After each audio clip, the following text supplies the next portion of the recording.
Hi, this is Jayanti. நான் உங்களுக்கு one more type of biryani செஞ்சு காட்ட போகிறேன். egg biryani. இதுக்கு முன்னாடி உங்களுக்கு வந்து நான் fried chicken biryani பண்ணி காட்டியிருக்கேன். அதை பார்க்காதவங்க இங்கே கிளிக் பண்ணி பாருங்கள். அப்புறம் எங்களுடைய சேனலை சப்ஸ்கிரைப் பண்ணாதவங்க மறக்காமல் சப்ஸ்கிரைப் பண்ணிவிடுங்க. ஓகே, இப்போ எப்படி பண்ணுறது பார்க்கலாமா?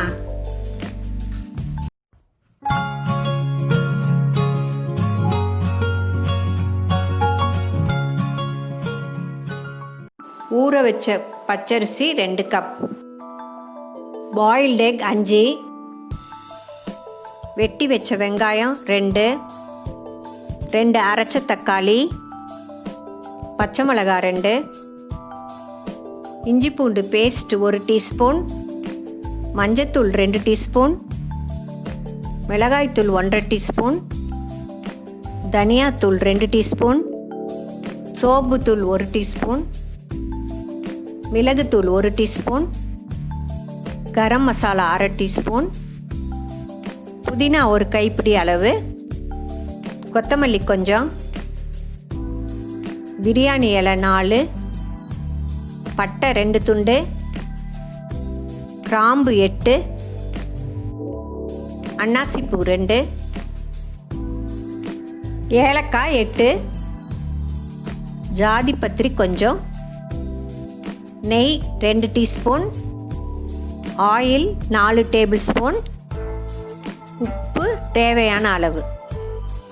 ஒரு பேனை வச்சு காய விட்டுறலாம்.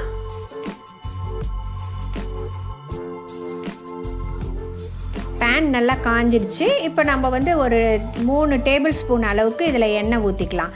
எண்ணெய் நல்லா காயட்டும்.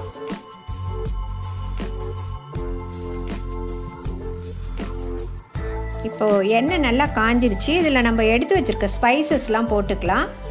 பே லீஃப் 2 போடுறேன், அப்புறம் பட்டை 1 துண்டு, கிராம்பு 4, அன்னாசிப்பூ 1, ஏலக்காய் 4, ஜாதிபத்திரி கொஞ்சம், இது எல்லாத்தையும் போட்டு கொஞ்சம் நம்ம நல்லா ஃப்ரை பண்ணிக்கலாம்.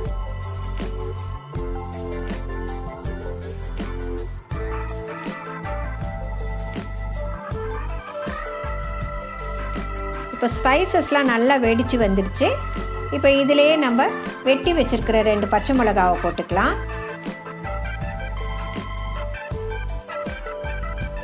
2 வெங்காயம், பெரிய வெங்காயத்தை நல்லா ஸ்லைஸ் பண்ணி வச்சுருக்கேன், அதையும் இதில் போட்டு வதக்கிக்கலாம். எப்போதும் வெங்காயம் வதங்கிறதுக்கு நம்ம கொஞ்சம் உப்பு போட்டுக்கிட்டால் சீக்கிரமாக வதங்கும். இப்போ இதில் கொஞ்சம் நான் உப்பு போட்டுக்கிறேன்.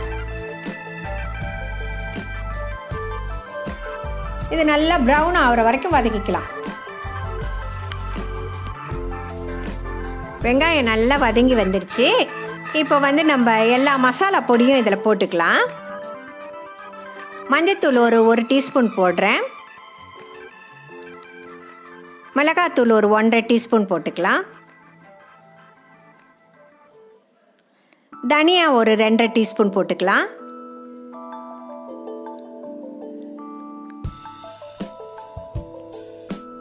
சோம்புத்தூள் 1 டீஸ்பூன் போட்டுக்கலாம்,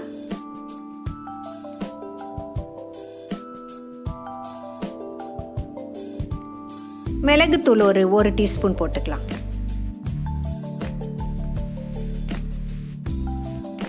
கரம் மசாலா 1/2 டீஸ்பூன் போட்டால் போதும்.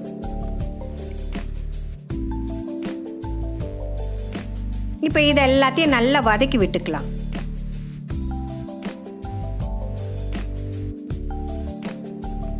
இப்போ இதிலே ஒரு டீஸ்பூன் அளவுக்கு இஞ்சி பூண்டு பேஸ்ட் போட்டுக்கிறேன். அதையும் போட்டு நல்லா நம்ம மிக்ஸ் பண்ணி விட்டுக்கலாம்.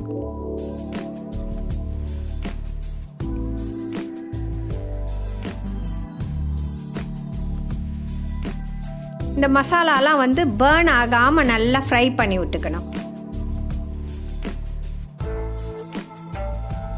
இதிலையே நம்ம 2 தக்காளி அரைச்சி வச்சுருக்கத போட்டுக்கலாம்.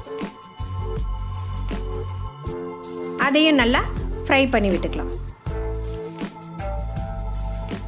ரைஸ் வேக வைக்கிறதுக்கு ஒரு பாத்திரத்தில் தண்ணி போட்டு கொதிக்க வச்சுக்கலாம்.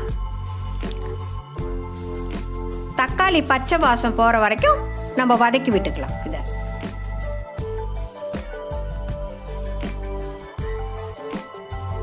இப்போ மசாலா ஃப்ரை ஆகிடுச்சு. அதை நம்ம எடுத்து வச்சுட்டு இப்போ ஒரு பேனை போட்டு ஹீட் பண்ணிக்கலாம்.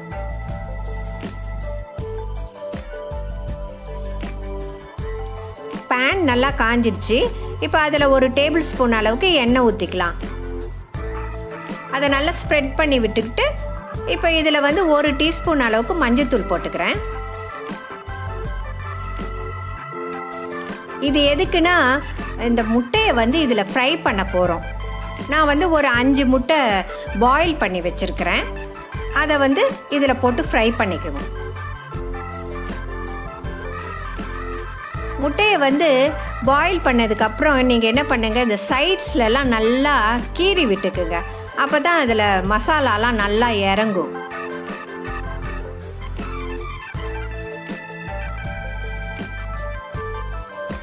இப்போ முட்டை நல்லா ஃப்ரை ஆகிடுச்சு.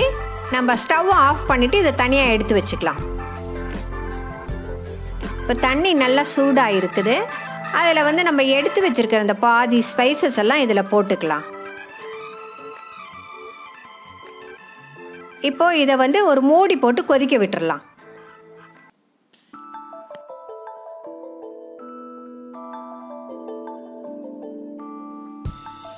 இப்போ தண்ணி நல்லா கொதிச்சு வந்திருக்குது. இதில் வந்து நான் 1/2 அன் ஹவர் ஊற வச்சுருக்கிறேன் அரிசியை இதில் போட்டுக்கிறேன்.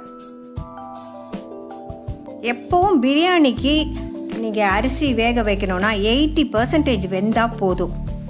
ஏன்னா நம்ம தம்மில் தான் போட போகிறோம். நான் லாஸ்ட் டைம் கூட உங்களுக்கு வந்து ஃப்ரைடு சிக்கன் பிரியாணி காட்டியிருக்கேன். நான் எப்போவுமே பொன்னி பச்சரிசி தான் யூஸ் பண்ணுவேன். வடிக்கிறதுனால நீங்கள் எந்த அரிசி போட்டாலும் 80% வெந்தால் போதும். அதுக்கு ஏற்ற மாதிரி நீங்கள் வச்சுக்குங்க.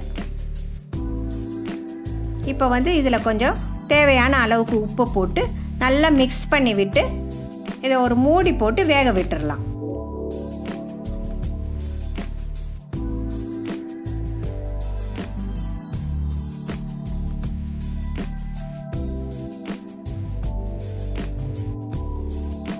இப்போ ரைஸ் வெந்திருக்கான்னு பார்க்கலாம். இன்னும் ஒரு 2 நிமிஷம் வெந்தால் போதும். மூடி போட்டு சிம்லே வச்சு வேக விட்டுடலாம்.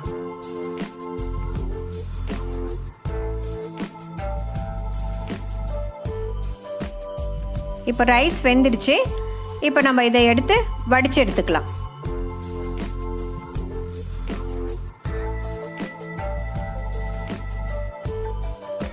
இப்போ நம்ம ஃபைனல் ஸ்டேஜுக்கு வந்தாச்சு. நம்ம ஃப்ரை பண்ணி வச்சுருக்கிற இந்த மசாலாவை எடுத்து ஸ்டவ்வில் போட்டுக்கலாம்.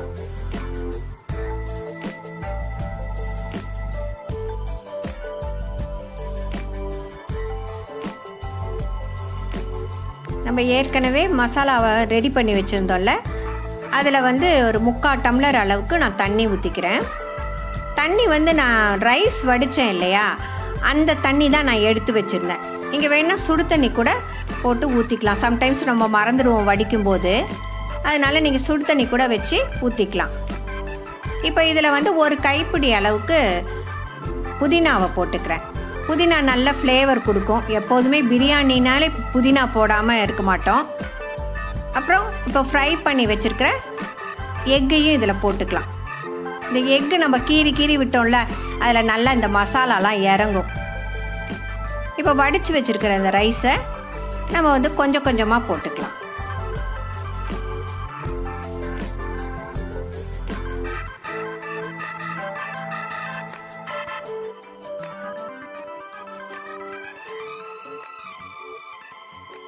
இப்போ ரைஸ் எல்லாம் இதில் போட்டாச்சு.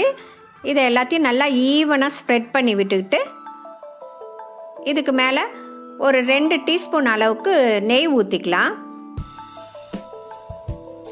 நெய் வந்து உங்களுக்கு எவ்வளோ தேவையோ அந்த அளவுக்கு ஊற்றிக்குங்க. அது உங்களுடைய இஷ்டம். நான் வந்து ஒரு 1/4 டீஸ்பூன் அளவுக்கு ஃபுட் கலர், எல்லோ கலர் போட்டு ஒரு டேபிள் ஸ்பூன் அளவுக்கு தண்ணி ஊற்றி இதை மிக்ஸ் பண்ணி வச்சுருக்கேன். அதை எடுத்து இதில் ஊற்றி மூடி போட்டு வேக விட்டுடலாம். 7 மினிட்ஸ் வேக விடணும். இப்போ 7 மினிட்ஸ் ஆயிடுச்சு. நம்ம ஸ்டவ்வை ஆஃப் பண்ணிவிட்டு இப்போ பிரியாணியை வந்து நல்லா மிக்ஸ் பண்ணி விட்டுக்கலாம். நல்ல பிரியாணி நல்ல வாசனை வருது. நல்லா கலர்ஃபுல்லாக இருக்குது. சிக்கன் பிரியாணியாக இருந்தாலும் எக் பிரியாணியாக இருந்தாலும் பிரியாணி தான். நல்லா வந்திருக்கு, பொலன்னு இருக்குது ரைஸ் எல்லாம். நம்ம வந்து லாஸ்ட் டைம் வந்து சிக்கன் பிரியாணிக்கு கீழே வந்து ப்ரீஹீட் பண்ண தவாவை போட்டு மேலே வந்து நம்ம குக்கரை வச்சோம். இப்போ வந்து இது எக் பிரியாணினால நம்ம டைரெக்டாகவே வச்சுட்டோம். இது வந்து நல்லா வரும் இப்படி செஞ்சிங்கன்னா. இதுக்கு வந்து நம்ம தவா வச்சு செய்யணுன்ற அவசியம் இல்லை.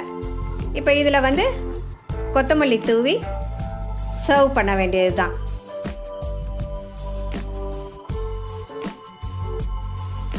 எக் பிரியாணி செஞ்சு காட்டியிருக்கேன். உங்கள் எல்லாருக்கும் ரொம்ப பிடிக்கும்னு நினைக்கிறேன். ரொம்ப ஈஸியும் கூட. இதுக்குன்னு போய் நீங்கள் தனியாக இது வாங்கணும் அது வாங்கணும்லாம் இல்லை. எக் இருந்தால் போதும், டக்குன்னு பண்ணிடலாம். உங்கள் ஃபீட்பேக்கை செஞ்சு பார்த்துட்டு கொடுங்க. சப்ஸ்கிரைப் பண்ணாதவங்க மறக்காமல் சப்ஸ்கிரைப் பண்ணிவிடுங்க. Okay, bye bye, have a wonderful day.